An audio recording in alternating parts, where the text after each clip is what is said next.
Hi, in this segment I'm going to go over how to create a new class in BlueJ and then how to create objects from that class. And then we're going to take a look at the inside of a class and start to figure out how all this Java code works. But I'm going to go away now, at least my image, and I'm just going to talk you through this stuff as we do a screenshot movie. I'll come back at the end and just say goodbye. This is a BlueJ project called test. And I made this just by doing file, new project, and calling it test. You create your programs in BlueJ in projects. And within a project, you write your programs in classes. So let's make a new class by just clicking on this button. We want to make a class of type class, and almost everything we do in this course will be using the class type. Class names by convention start with a capital letter, so we'll call this hello. And we've just created a class. And by default, BlueJ puts some stuff in here to help you get started. So there's some comments. That's what the blue and gray stuff is. And you can go into those in more detail, or you can read about those in the book. And all classes are going to start out with something like this: public, the reserved word class, which is in red, meaning Java reserves that word for its own use, in this case to indicate that we're defining a class. Here's another reserved word, int, which stands for integer, and Java reserves that word to indicate variables that will store integer or values or whole number values. But so this is a class called hello. Now if we'd called it something else, obviously hello wouldn't be here. The brace indicates the start of the code for the class, and there's a matching brace down here which ends the class.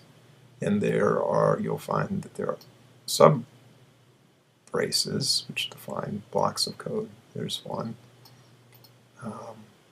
And you'll just get used to using these to define what are, in fact, blocks of programming code. So let's see what's next. So the first thing we do inside this class is we define an integer container called x. Then we have something here called public hello. This is a little strange because it sort of echoes the hello up here, and there's a reason for that. This is a special type of method called a constructor.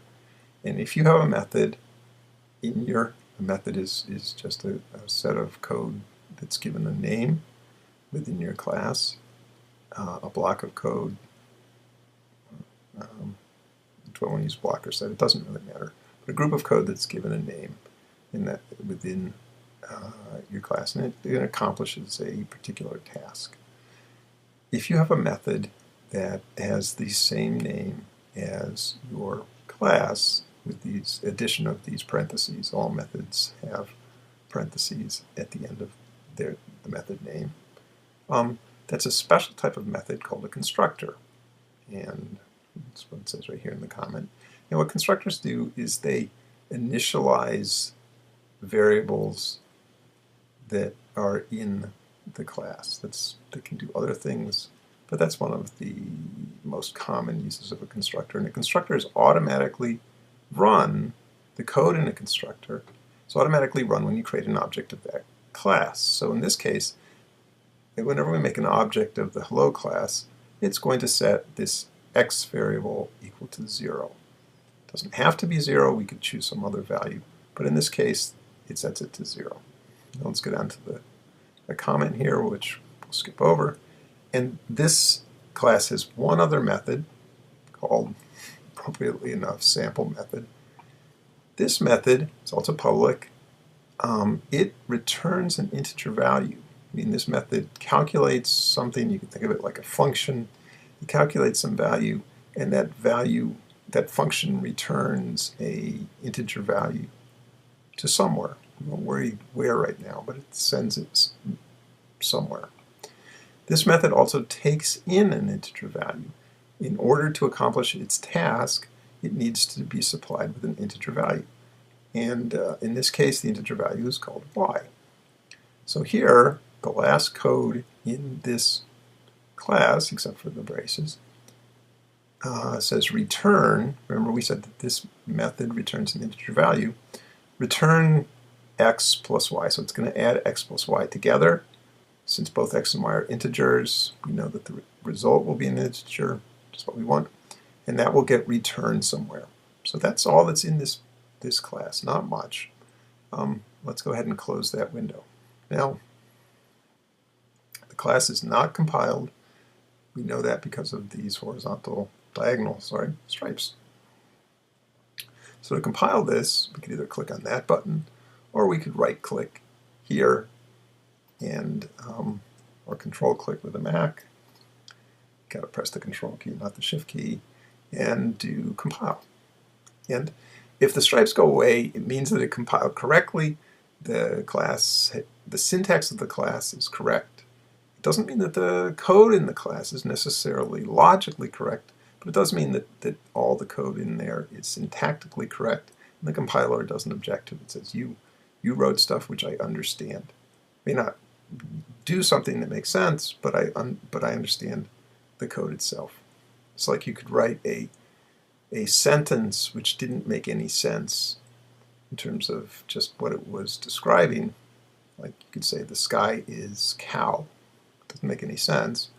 But if you start that sentence with a capital letter and you end it with a period, it's a syntactically correct sentence. Same thing here. Okay, so now we've got this class, which is just a definition of functionality and data storage. And we want to make some objects of it. Remember, we can't do much with the class itself. We have to make objects of that class. So to do that, we just do new hello, and this dialog box pops up. And you'll notice that objects by default start out with lowercase letters. Remember we said classes start out with uppercase letters by convention. And BlueJ, using that convention, creates this object that has a lowercase letter at the start, and it just calls it hello and sticks a 1 at the end of it. So that's the name of this instance of the object, and there it is. There's the actual object created from this class. And if you remember, we just looked at the code for that object, so let's actually call that method in there. So there's the method. The way I got that to pop up is I right-clicked, or in this case I'm using a Mac, I control-clicked on the object. It gives me a list of the methods in that object. In this case there's only one, sample method. And remember that method returns an integer value and needs an integer value in order to do its work. So when I click on that, what's going to happen? Let's see. Okay, so it pops up another dialog box, and it tells me, sort of reminds me what the signature or the first line of the method looks like. And if I look here, I'm reminded that I need to give sample method an integer value for it to do its work. So it could be any integer value. I'll just choose 6 and say OK. Before I press return, let's just take a look at this dot notation. This tells me that this sample method is actually a method of the hello1 object. Now, so this object, hello1, has this method. Now, other objects made from the hello class will also have that same method. But in this case, we're talking about a particular object, hello1, and its sample method. So we're supplying that sample method with 6. Press return. I get another dialog box, and this one tells me that hello1 sample method was supplied with a 6 and returned an integer value of 6. And if you remember, that method simply added x and y together, and x was defined in the constructor as 0, so that makes perfect sense. We just added 0 to the 6 that I passed in, and that 6 comes back to us. And that is the basics of BlueJ, Java, and BlueJ. You write your classes in here, and you write your code in classes. You can make multiple classes in a project. Go ahead and call this one world. It's another class. I could make, if I compiled that, I could make objects of that class. So you write your code in these classes. We went over the basics of writing code very quickly here. We'll spend much more time on this. It's, in fact, the first chapter in your textbook. Spends a lot of time on these issues. Once you have a class that's successfully compiled, you can create objects from it by just control-clicking on it or right-clicking, choosing the new command, and giving that instance of that object a name if you want, or using the name that BlueJ supplies, clicking OK, and it will add that instance down here to the object doc. And then to run one of the methods in an object, you control-click on it, select the method you want. In this case, there's only one. Supply it with what it wants. In this case, it wants an integer. Say OK. And if it does return something, in this case, this method returns an integer, it gives us back the result of whatever functionality that method provides. In this case, it just adds two integer values. So that's a quick overview of the BlueJ environment, classes, objects, and editing, or at least looking at the code in a class. So I promised I'd come back and say goodbye after stepping you through that screenshot video. I hope that wasn't too confusing. I'm still a little nervous about doing this, but I will get better as we go along. I think the best thing for you to do at this point is to start up BlueJ, if you haven't already, and to start working through the exercises in Chapter 1 of your textbook. See you soon. Bye.